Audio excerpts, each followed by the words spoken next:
بسم الله الرحمن الرحيم سبح اسم ربك الأعلى الذي خلق فسوى والذي قدر فهدى والذي أخرج المرعى فجعله غثاء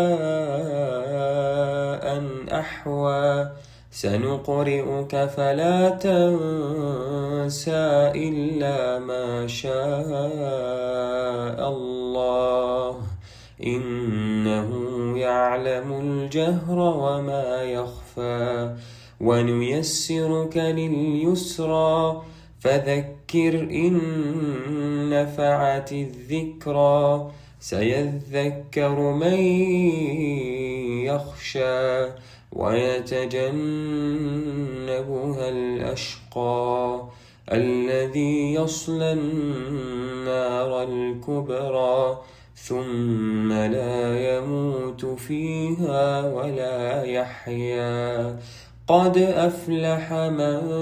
تزكى وذكر اسم ربه فصلى بل تؤثرون الحياة الدنيا والآخرة خير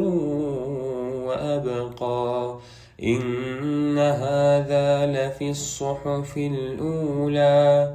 صحف إبراهيم وموسى.